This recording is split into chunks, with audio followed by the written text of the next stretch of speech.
Hi, Buck the Movie Buff here, and I'm going to give you my rundown on the 95th Academy Awards and nominations. So they're airing tonight. Very exciting. I think we can all do without the drama from last year between Chris Rock and Will Smith. And if you haven't been able to see Chris Rock stand up on Netflix, wow, check it out. He addresses all of that very intelligently, very calculated and strategically to come out right before the Oscars, released on Netflix for the whole entire world to see. And I don't think he leaves the stone unturned, and all of the topics he covers and culture that we're experiencing currently in media and probably just in our lives in general. That's not what we're here to talk about. Let me get down to what my take is on the 95th annual Oscars. I've not seen every single movie nominated, but I've seen every single movie that was nominated for Best Picture. Most every movie that was nominated for Best Actor, Best Actress, and Supporting Actor and Supporting Actress. And for those ones that I haven't seen, I'll try to give you a little overview on the directors themselves, if I know them, as well as what I would expect to see from them. I'll probably end up eventually seeing them, even if they don't win the Oscar. I think just a nomination alone says a lot. Okay, Top Gun Maverick. What the heck is that? Great movie. Saw it in the cinema, and trust me, if you didn't get to, look for whenever it is available in cinema again, because that is the place to see a movie like this. I'm going to kind of go out of probably order from how you might be seeing these listed when you do a Google search or whatever, Safari search, Firefox, whatever it is, DuckDuckGo, your browser choice. But I would like to essentially call out two, Top Gun and Avatar. Again, I love both of these flicks. I saw both of the originals, and I am old enough, dating myself, to have said...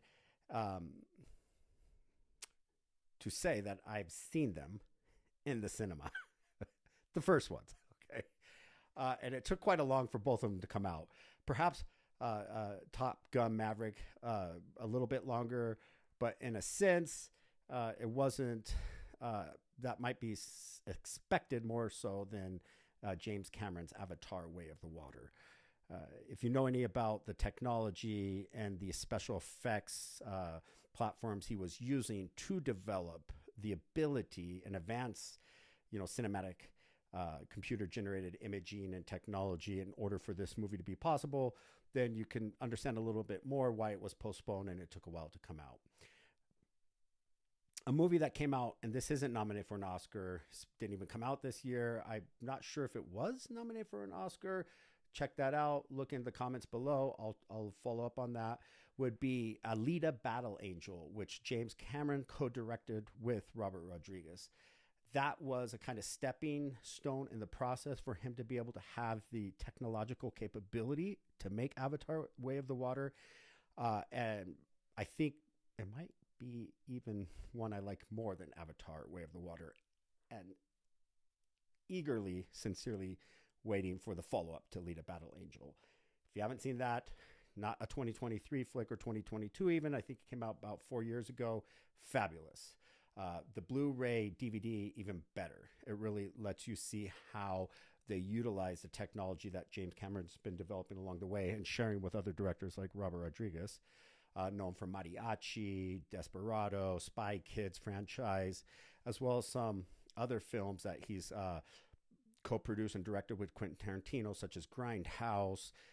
Before that, he did From Dusk Till Dawn. They kind of met at film festivals in the early 90s and hit it off and are kind of like each other's soul brother in terms of filmmaking and collaborate with one another all the way from music to production to acting and to film directing.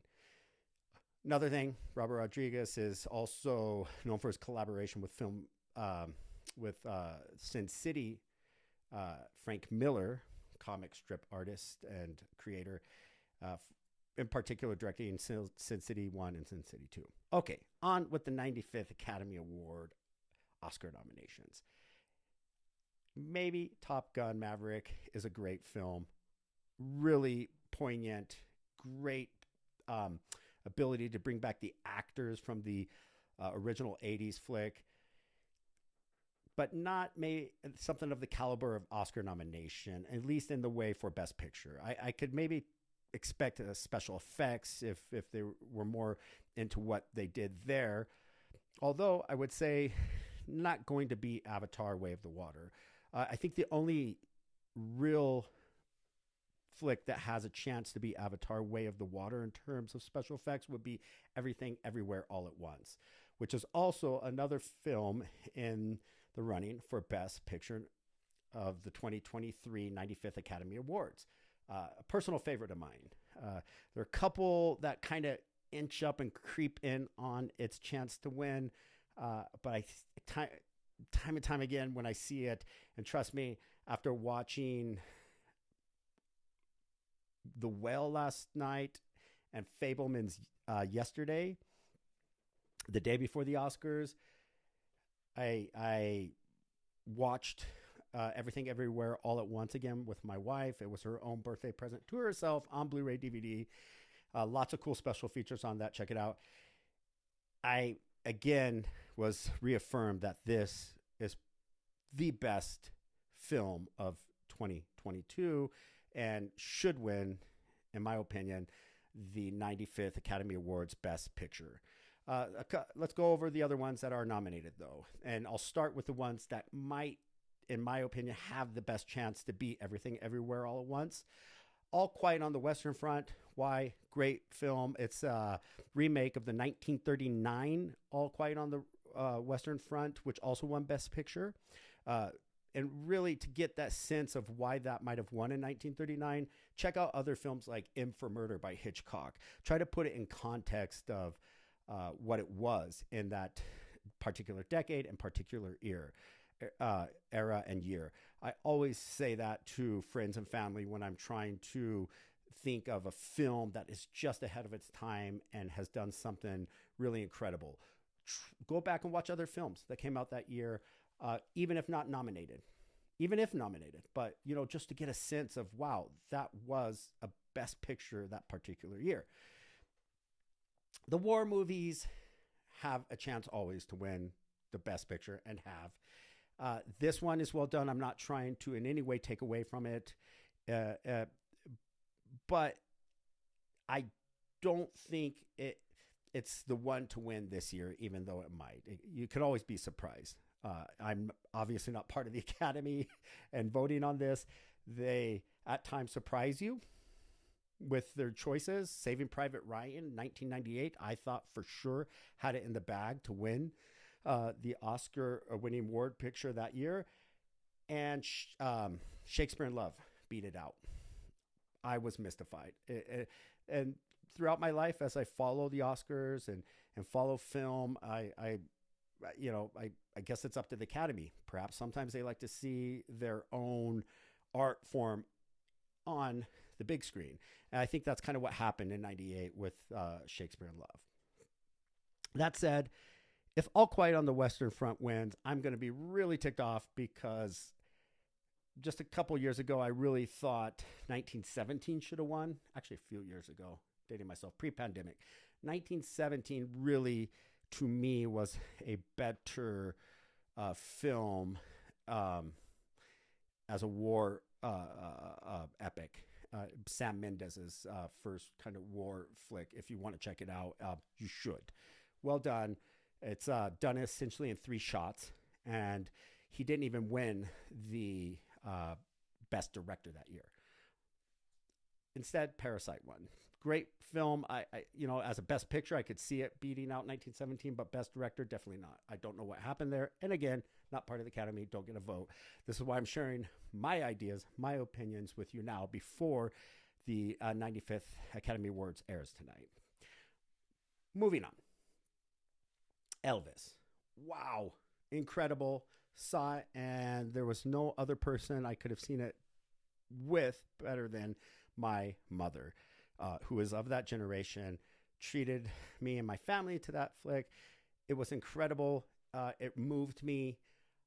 In the end, I actually even got choked up, shed some tears. although I would not say it's because of the acting of Austin Butler, who is also nominated for um, an Academy Award Best Actor this year. Amazing, amazing talent, amazing kinesthetic intelligence to dance, to recreate that iconic movement of Elvis, his voice, his singing. It was incredible. But I don't, and we'll get to the best actors in a second. I don't think he merits the Oscar award for best acting. So Elvis, yes, it moved me. Why? Mainly because at the end of the movie, they show you, spoiler alert. If you don't want to hear this, skip, pause. I'm giving you a warning. They show you Elvis, the actual Elvis in the last year of his life, right? In the golden cage, as mentioned in the movie, where he felt trapped, playing his music. And after seeing the whole entire movie by Baz Luhrmann, director of Moulin Rouge, William Shakespeare's Romeo and Juliet with John Leguizamo and Claire Danes and Leonardo DiCaprio, you see that the poignance of his life, the importance of his music, and all bottled up in this young individual now. I'm probably older than he is, dating myself again. Talented nonetheless, given it all, as they show in the movie, but now you're seeing an actual clip and footage of the Elvis, playing a most poignant song of his. And I won't spoil that, doesn't need to be known, but I think I had to share that was a strategy from Baz Luhrmann to actually include a clip of Elvis at the end, and that's what moved me most. So I can't give it to Austin Butler.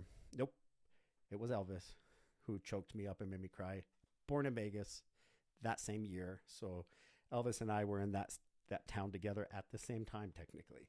Okay, moving on. Women talking. I'll be honest, I just saw that this morning with my wife in bed. It was the last one I had to see. I was interestingly looking forward to it. Maybe after all the movies, I had high expectations. I thought, well, this is getting nominated for an Oscar. It's got to be a great flick. I don't think that anymore. I was really feeling, and I don't think my wife would mind me sharing this. She was bored with it. I was bored with it. I had trouble identifying with it, and it's not at all that it's something to deal with women's rights or oppression. I highly support women's equal rights and liberation all over the planet. I'm a father of a daughter. I'm a loving husband of a beautiful wife, and just amongst my whole family, and just a human being in general, believe women have rights in as just as men, equal as human beings. And so I get the importance of the movie and what it's getting at. That said, it just it lagged on. I struggled to really believe in all of the characters, and I do understand perhaps why the director made the movie, but at the same time, I think if you want to get down to films about women's rights and ethnic rights and all of these things, cultural rights, there are better movies that have been done in a better manner than that one. Okay, The Banshees of Inisherin. Wow, amazing film. And I couldn't even see all of it because I don't always like the graphic nature of things, and this dealt with certain characters cutting off their limbs. And another spoiler alert. Yes, I'm going to talk about this flick and kind of what happens. So if you don't want to hear more, tune out, skip. I'll try to put in the comments below some minutes where you can jump in the chapters if you don't want to hear, you haven't seen the movie yet. That said, fabulous movie about the Irish Revolution in that time period. Most movies around that deal with the actual, the actual movement, in the country at that time, 1916, 1917, um, and want to show you how the guerrilla type warfare took place with the Catholic Irish in the South, uh, trying to uh, really combat and the Protestants of the North, or the English just colonizing the island altogether. And it'll go into all of that. This movie paints a picture of a community on an island where you could see the fighting in the background.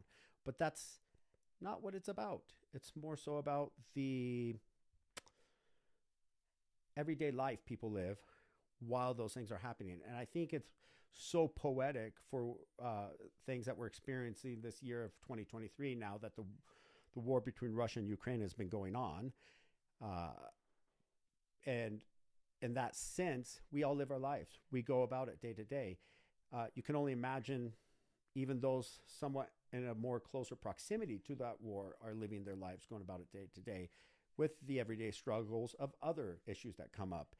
And this one, I really do think Colin Farrell, with a big comeback in this movie, because he was out of the limelight for a while there, could potentially win the Oscar Best Actor award. I wouldn't be surprised if he does. But we'll get to who I think I would choose if I were part of the Academy, or at least vote for, and see if he got the majority vote. Moving on, Fabelmans, Spielberg.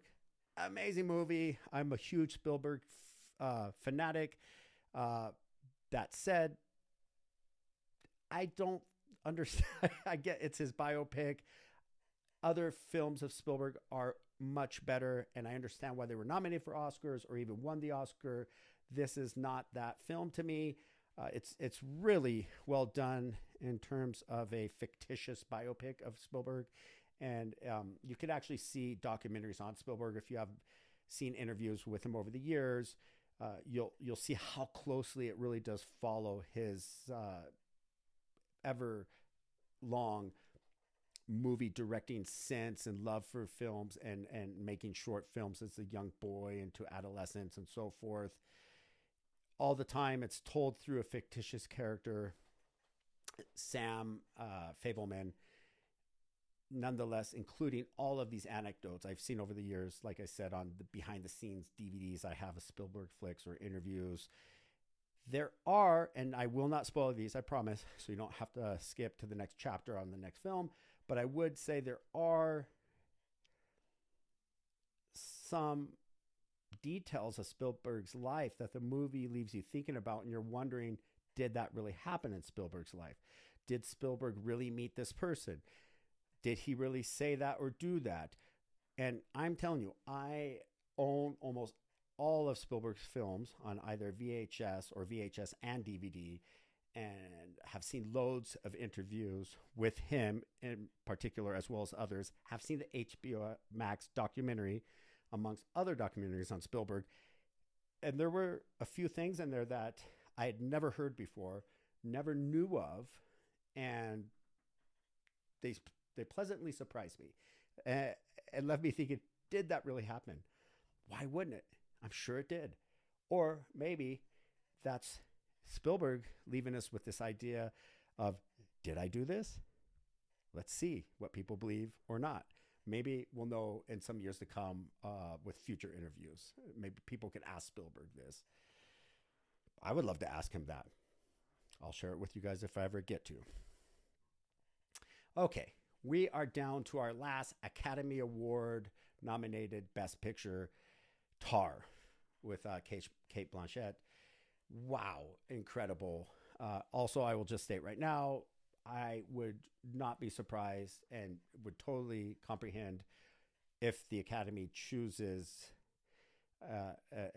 Kate Blanchett as the best actor to receive the Best Actress award for the 95th Academy Awards. Amazing performance, a very polemic topic, and when an actor of that caliber delivers that performance, it's hard to shy away from it or not believe it or deny that this could be true in certain circumstances. So I don't think there's. It's such a character development type of movie that I don't really think I need to give any plot development to encourage you to see this movie, other than the performance of a lifetime by Kate Blanchett. If I were to think back to her role in Todd Haynes's what is it? It's not the documentary by Martin Scorsese. I'm Not There. Yeah, it is. I'm Not There. That is the movie. The Scorsese documentary after DJ Pinbacker's Don't Look Back was, I think, Nowhere Home. Take a look, Google it.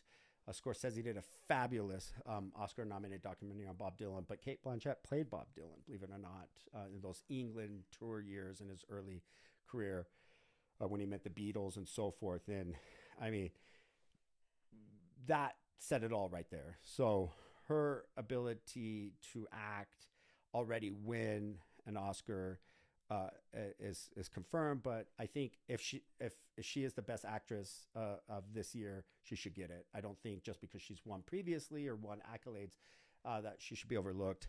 I would totally understand her winning this. Okay, moving on. Let's get into, I said that Austin Butler didn't make me cry, but rather Elvis. Okay, I will tell you right away, top of my list, best actor of the 95th Academy Awards, and that is Brendan Fraser for The Well. Amazing.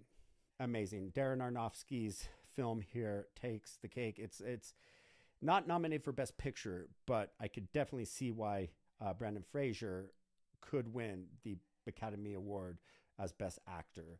It was the performance of a lifetime. It's amazing. I've seen so many movies with him over the years. I know he's been out of the spotlight and somewhat reclusive, and has even had some of his own weight issues and so forth. But in this film, it is incredible how much you identify with the character, how much you start to feel you're just part of the setting and part of the apartment in which he lives. There's a couple other films that I think do that well. One of them was The Science of Sleep by Michel Gondry. You almost spend you do spend the entire film, I think, in the apartment. I think you venture out sometimes into the stairwell in that film. And if you're not knowing who Michel Gondry is, wow, has worked with screenwriters like Charlie Kaufman, that kind of Spike Jonze film era of up-and-coming directors that did music videos for MTV VH1. He did videos for the White Stripes and Beastie Boys, and it's fabulous. Okay, so it's a film that came out in 2008, I believe, The Science of Sleep, with Gael Garcia Bernal. And you feel you're in the dwelling where these people live the whole entire movie, which is a powerful tool to make you identify with them. And that's a strategy used by Darren Aronofsky in this film. Such a beautiful film for such a taboo topic, where people tend to look at some of these, as Brendan Fraser says in the film, people that no one would want to spend time with or want around or be seen with. Okay. But Darren Aronofsky so cleverly creates this character and situations and environment in which it's beautiful, as much as you could see how people would see, as seen in the film and said by characters, it as a disgusting experience and thing to see. Okay, I mentioned Colin Farrell for the Banshees of Inisherin, and I just was caught off guard by that. It was kind of one of the ones I said, okay, I need to see. It's on my checklist. I know it's nominated for Best Picture and some other things. And seeing it, I kept thinking to myself, yeah, I could see why Colin Farrell could win for this performance. And there are other great actors in this film too. It's a very well delivered drama with some few moments of comic relief, but nonetheless, it's a powerful movie in terms of, as I mentioned earlier, for its Best Picture nomination, the everyday life we all live with war that's going on, and the everyday struggles we have within our communities. Okay, I haven't seen Paul Mescal and After Sun, so uh, eh, maybe you can't always see them all. I try, but perhaps after seeing the clip tonight, and even if he doesn't win, I'm likely to put it on my DVD queue or just acquire it another way, stream it, and see it. I'll go back and try to watch all of the nominated films. I mentioned Austin Butler, great as Elvis. We'll see what the Oscars uh, uh, outcome are tonight, but not my choice for Best Actor. And another one I haven't seen is Bill Nighy for Living. So, maybe these two are coming out of left field or right field, or already for some of you who have seen these movies with them, they are the logical choice. I will have to see tonight as it goes, and nonetheless, give their movies a chance and check them out just on the basis they were nominated. Best Actress, okay? Andrea Riseborough to Leslie, haven't seen, can't say. So again, as I mentioned for Bill Nighy and Paul Mescal, I would say the same of these actresses, okay, and their nominations. Let's see, Cate Blanchett, my personal favorite and top pick. And let's get down to Michelle Yeoh. I hope I'm saying and pronouncing her name right. I could see why she, and I've said this already, one of my personal favorites and top choices is Everything Everywhere All at Once. I could see why she would win the Oscar as Best Actress this year, even if she steals that award from Cate Blanchett.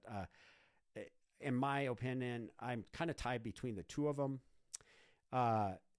The other remaining actors that are nominated for the Oscar 95th Academy Awards Best Actress are Michelle Williams for The Fabelmans and Ana de Armas for Blonde, where she amazing, a Cuban actress that's portraying Marilyn Monroe. Fabulously done. I have lots of friends, colleagues that would say she's the best actress of the year. We shall see. This is wow, I think it's a grayer area with for me personally, with the Best Actress nominations compared to the Best Actor nominations. I will go back one. I mentioned Michelle Williams for The Fabelmans. Very well done, very poignant. But again, as much as I love Spielberg and I'm a fan, I don't see her as the Best Actress. Okay. Again, my top two choices from what I have seen is Everything Everywhere All at Once and Tar. I won't be surprised if one of them win, and maybe even probably Cate Blanchett. Okay, we shall see though, and that's what's fun about watching all the movies before the Oscars and then trying to enjoy the celebration and ceremony of it and see if your guess is right, if you agree with the Academy, and as I've said previous in this video, something I haven't always agreed with. Okay, so let's get into some of the other areas that I would share with you for Oscar nominations. While I haven't seen all of the best animated films, if any of them, yeah, I am. Nope, I'm familiar with some of the DreamWorks. I'm just leaning towards one, and believe it or not, I sometimes am savvy enough to actually get it right without having seen the film. Guillermo del Toro's Pinocchio. I know that Disney did a film with Tom Hanks last year, much more like the classic Disney animated flick. I've seen Roberto Benigni's Pinocchio, and that's one of the things where I was kind of just putting off Guillermo del Toro's animated Pinocchio. And I've really been meaning to see it. I'm a big fan of Guillermo del Toro. I've had several friends and colleagues tell me that this is an amazing animated flick. He just gets it right. He does. And I think from everything I've heard to its fusion of cultures, its ability to share the story of Pinocchio and transcend just one particular culture and mix in his own culture, being of Mexican descent, and references in it to Mexican culture, I think that's the world we live in, right? And it is something that appeals to all audiences. And Pinocchio being done already as a Disney classic animated feature uh, did have to shift out of the idea of this Italian story and culture and myth. Um, for me, I love Roberto Benigni. Anywhere from Down by Law with Jim Jarmusch to, let's say, uh, La Vita es Bella. And so that will probably always remain the best Pinocchio film ever for me. But I won't be surprised if Guillermo del Toro's Pinocchio wins it all for the best animated flick. And I am looking forward to seeing it as soon as I can get my hands on it. Okay. This is really cool, getting down into the best supporting actress, and that's because Everything Everywhere All at Once has another nomination here. Jamie Lee Curtis of Halloween. Wow, incredible performance in this. As I saw the film last May of 2022, I was trying to place her face, and it took me a second. We have a very strong ethic going, a very strong cinema going ethic in my family. My kids saw films from the time before the age of 2, okay? And they were the best behaved in the cinema, too, at that age. So we don't talk in the films. I was tempted to. I wanted to shout out Halloween. It wasn't until after the film, walking through the hall, that I'm telling my family, do you know who that was? Did you recognize? And great. It's tough to talk about this film. It's so complex. So which character is she playing? Everything, Everywhere, All at Once. And everyone, right? This is a film this is a film that represents the true nature of cinema. And people will call this the, seventh art. There are things, and I'm stealing this from David Lynch. David Lynch said, when you put music or acting or movement or imagery all together and combine that, it says something that can't be said by the other artistic forms. And there are films that just come along once in a lifetime, like this one, that do that so well, that show this is why this medium of art is its own. And this film does that. It combines all the aspects of film in an artistic manner to say something. And it can't be necessarily defined with words. You have to go see the film. You have to experience that. So it's really tough to talk about it and say, well, Jamie Lee Curtis, why should she win the Oscar, as Best Supporting Actress? Well, it would be easier for me to talk about maybe Hong Chau with The Well, because that is a more traditional film, a very dramatic film, and somebody acting and feeling this need to take care of someone and crying on screen. That's one character throughout the film. Everything, Everywhere, All at Once. And if the title doesn't hint to it, each actor is playing multiple characters. And maybe for that alone, Jamie Lee Curtis should win the Oscar. It's not that she had one character to develop and deliver. There are multifacets to all the characters in that movie. And I could spend an entire episode on that film alone, and I think I might be doing that once it wins. Okay. Moving on. So moving again quickly through, and not because I think we should move through this quickly, but I haven't seen them, the international films. Sometimes I see several of them, or at least a few of them. Particularly this year, I haven't seen any of them. And at other times, I rely on the Oscars to let me know what's happening out there internationally. I think back to, the Oscars that took place in 2010, and I just come back from South America, Milk of Sorrow, or La Teta Asustada, by Claudia Llosa from Peru was nominated for an Oscar Best International Film. It didn't win. It lost to El Secreto en sus Ojos, an Argentinian film that was later remade, The Secret in Their Eyes with Julia Roberts. I highly recommend seeing the original from Argentina. Much better. Excellent. Do check out imdb.com for any parental guide, spoiler alerts, and things that you might not want to pop popcorn and sit down and watch with a family. Sometimes the international film bunch can be somewhat more graphic. That said, I had seen both of those that year, and El Secreto en sus Ojos, The Secret in Their Eyes, won. And even my wife, who's from Peru, said, you got to admit, when there's a better film, there's a better film. Okay. Esa película sí fue mejor, me dijo. Both were good. Don't get me wrong. I mean, Claudia Llosa's Milk of Sorrow was nominated. But El Secreto en sus Ojos was, wow, fue espectacular. It was spectacular. Okay. We're almost wrapping up here. Moving on. For those of you with short attention span, sorry, but with this in particular, the Oscar awards, it does require you to go as much in depth as you can, getting through all of these flicks, and I haven't even seen them all. Just check out my channel for some other reviews of just movies individually. I can usually keep those down, to 5 to 10 minutes when I'm just going over a movie, if not less. Okay.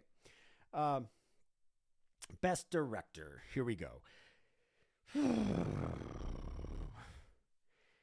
What happens with this sometimes? Spielberg's the best director for Saving Private Ryan, but Saving Private Ryan is the best movie. It's Shakespeare in Love.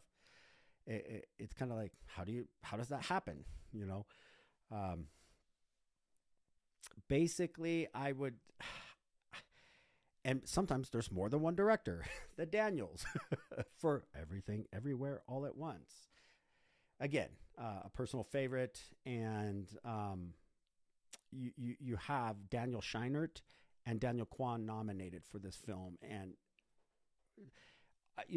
in terms of, like I said, a movie that comes along every couple decades, not even every decade, a couple decades, that changes the way we appreciate and interact with cinema. And then things come out of that.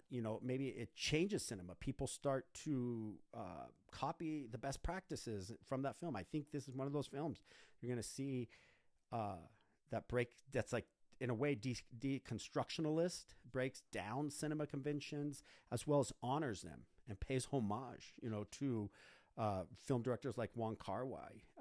And I'm almost totally positive that comes from Daniel Kwan, a fantastic Chinese film director. That said, this film, just on its merit alone, to have come along in this once in a lifetime for me to see something like this, or maybe every couple decades, like I said, does merit for the both of them. Best directors, not director.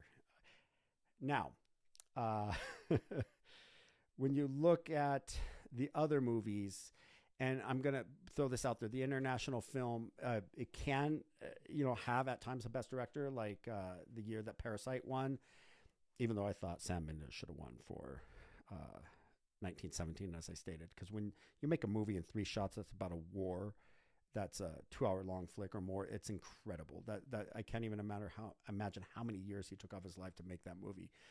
We have the kind of usual suspects. We see Todd Field. We see Spielberg in this, also nominated for the Fabelmans. Spielberg's won the best director before.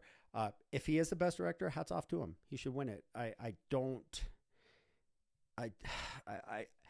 see necessarily what he's done so innovatively with the Fabelmans. It seems like your standard kind of biopic, albeit fictitious for him, but he's telling a story.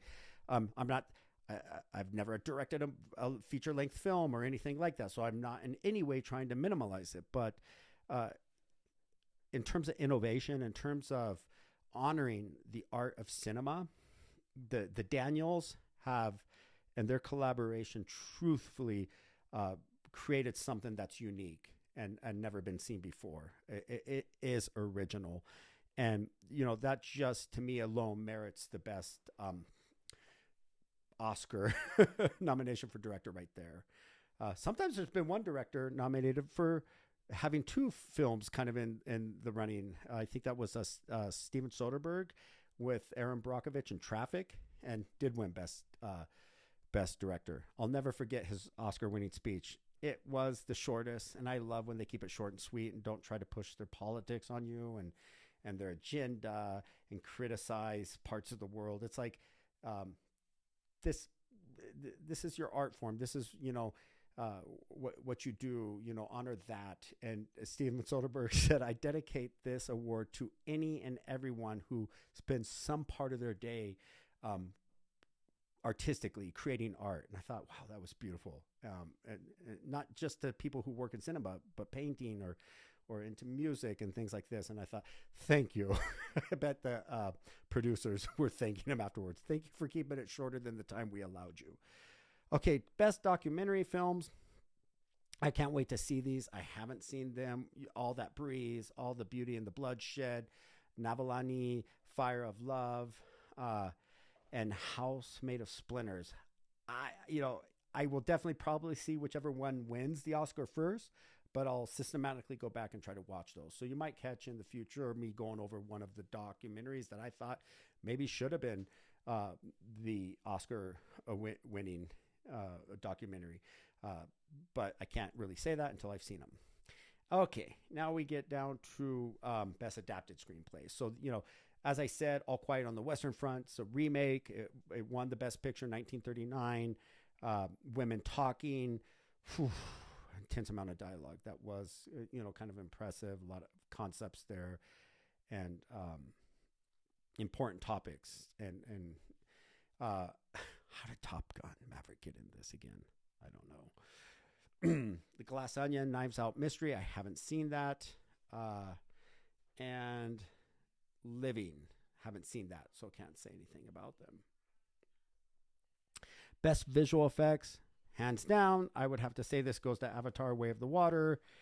When you spend a decade and a half developing technology that's meant for the cinematic experience and creating movies, it's unparalleled what James Cameron usually does with special effects and technology. I'll be shocked if he doesn't win it.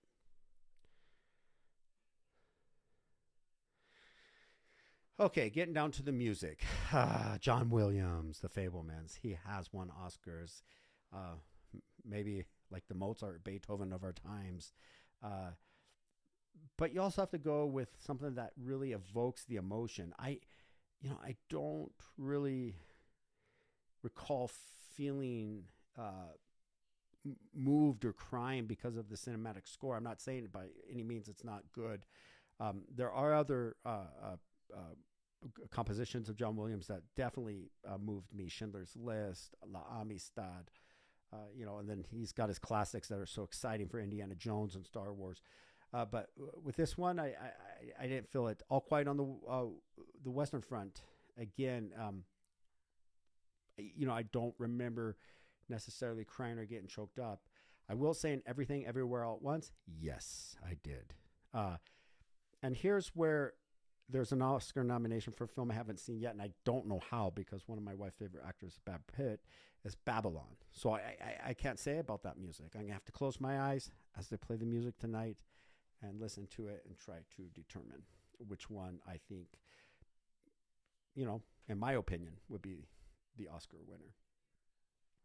Cinematography, I could see where...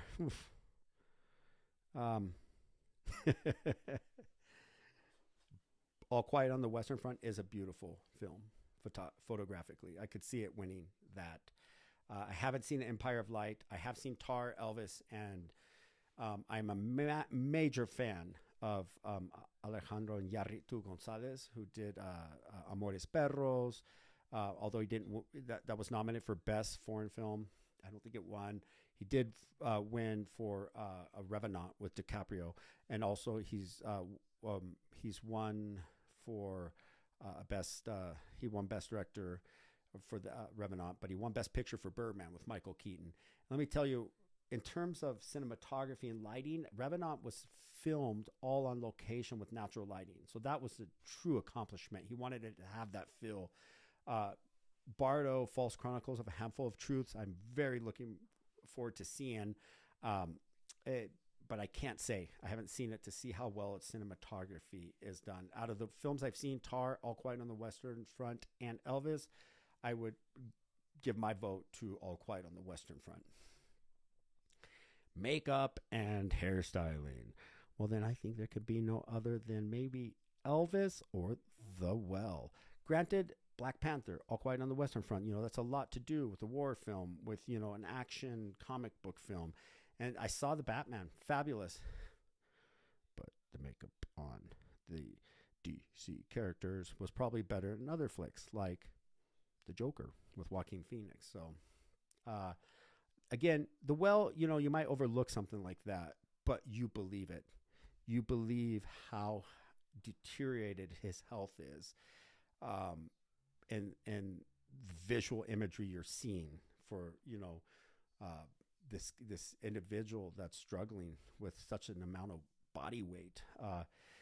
Elvis, Baz Luhrmann, he's so good at creating that spectacle. It's beautiful. I could see where maybe just out of the glitter and the glamour he wins, but I kind of like those gritty, realistic movies, and I was much more moved by The Well than I was with Elvis. Once again, what moved me with Elvis was the actual Elvis after seeing his whole story, much of which I think a lot of us did know. Going to best film editing, obviously Everything Everywhere All at Once. Oh my gosh. If there's something in terms of this art form that, communicates so much, the editing. I had a chance to take a film class in Peru with Armando Robles Godoy, who's the son of the Robles Godoy, who composed El Condor Pasa. And it was called Cine, La Lengua Universal, okay? And the first thing he did, he showed a short film. This hints to 1917, but he shows a short film. And I always try to see how long the first shot can go, okay? And so the short film was one shot. When it was done, I was like, wow, okay, that was one shot. He asked the class, what's unique about this film? What's something that stands out? I leaned over to a Peruvian sitting right next to me, and I said, "Es una sola toma. It's one shot." People said many different things, in the class. It took probably half a dozen before somebody, said it was one shot. And the guy leans over to me, "How did you know that? You're kind of good at this." I studied film. So I let him know. We spoke after the class. But, editing is the montage of images says something. And the way Armando Robles Godoy of Peru said it, and he's an independent filmmaker, rest in peace, became friends with Paul Simon because of that song. Look that up on the internet. It has a story to its own. He did say that after having the whole class recognize that this short film was one shot, you have your words, okay, in terms of semantics and syntax in a sentence, and a paragraph, but you have words, and then you can put those words together to create a sentence, and then you can put sentences together to create a paragraph. And he said, that is the language of film. Okay. Is it all a continuous one shot? And go back to 1917, like 3 shots in the whole entire film. It cuts twice and then just starts flowing again. Sam Mendes should have won Best Director. So again, Everything Everywhere All at Once.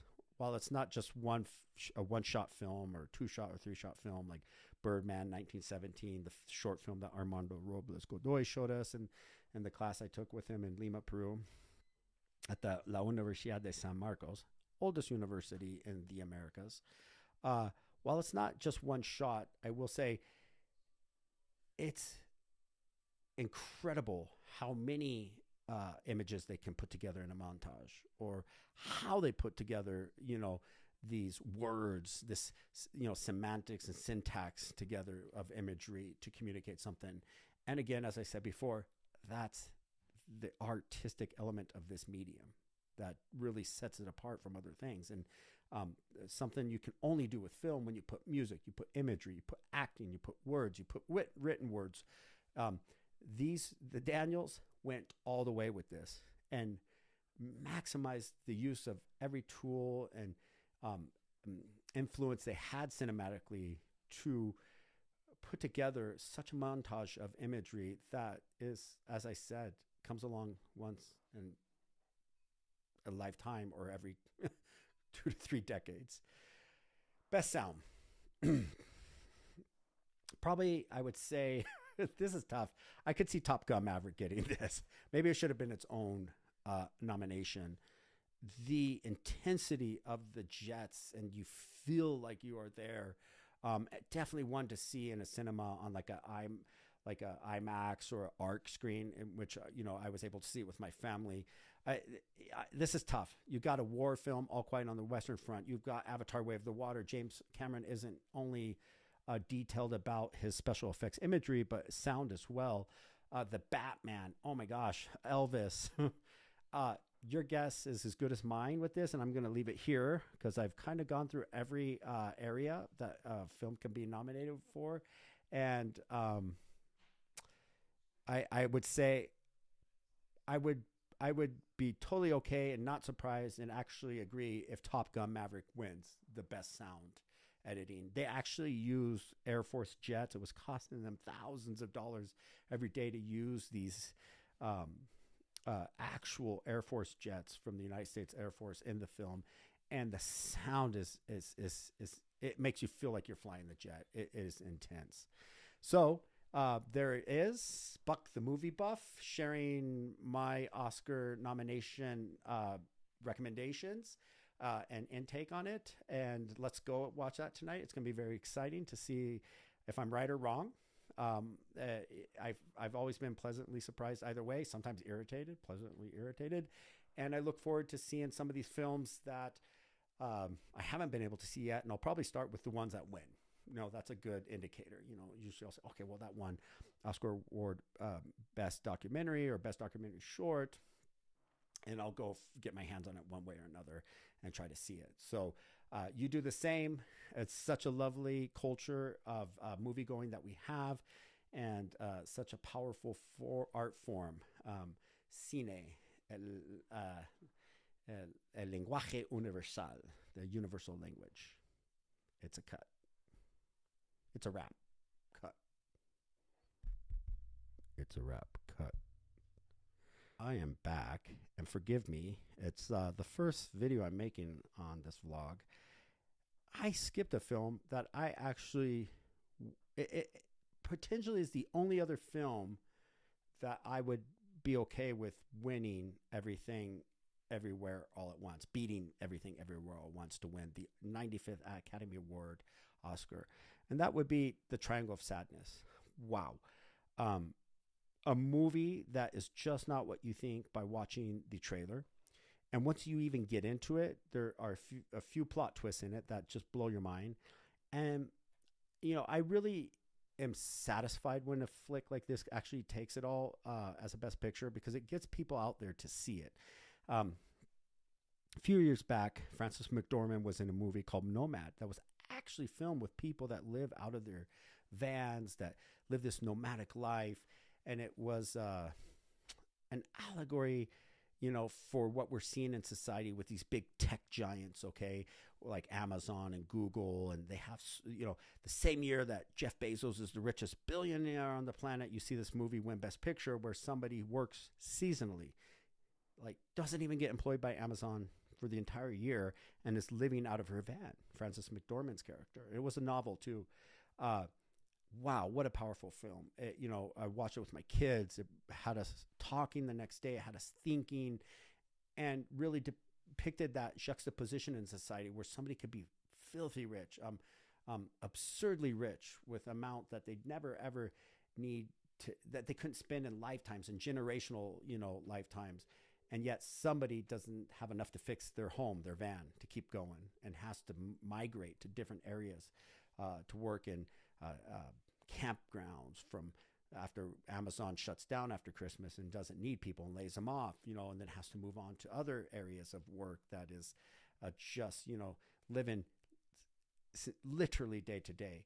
So why am I mentioning Nomad with Frances McDormand that did win the Academy Award Best Film?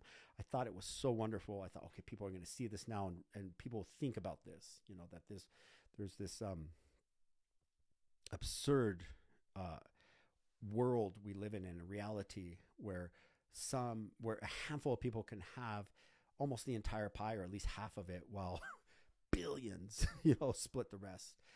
Triangle of Sadness isn't what I just described with Nomad, but at the same time, there is this allegory of this rich, filthy rich culture that permeates society today, and that is what people think of most, and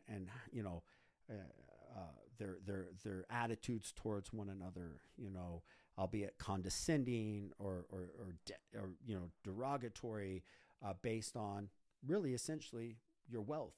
Okay. And if you're worthy to try to courtship someone based on your wealth, the movie goes deeper than that. It's really hard to talk about that film without spoiling it. So I don't want to say more, but if this movie, this is the only movie that I think, in my opinion, of all the movies I saw, and I've seen every single one of the movies nominated for Best Picture, the only movie that should be or could be Everything Everywhere All at Once. And if it did, I wouldn't at all be irritated or irked. I would think, well, people need to get out and see that film. And it was truly artistic and amazing. It's interesting because it doesn't have many other nominations. But again, cinema is that seventh art that puts things together, the music. And so maybe if it doesn't have the best music or it doesn't have the best acting necessarily, or, at the same time, when it becomes this gel that fuses all these art forms together, it can be something powerful, and it can be something that deserves to win the 95th Academy Awards Oscar. So Triangle of Sadness, go see it. Incredible. Woody Harrelson. I'm laughing now thinking about his character. There's some bizarre, dark humor in it. Please check it out online to see if you want to pop popcorn and watch it with the rest of the family. But that is, in my opinion, the only film that competes with Everything Everywhere All at Once to win the 95th Academy Awards Best Picture. Thank you for listening. Click the link below to subscribe, and check out some of my other videos that just kind of really go over a film in general, or a documentary in general, in much less time than the Academy Awards requires this time length for a video. Okay. Thank you. Looking forward to you commenting and liking the video.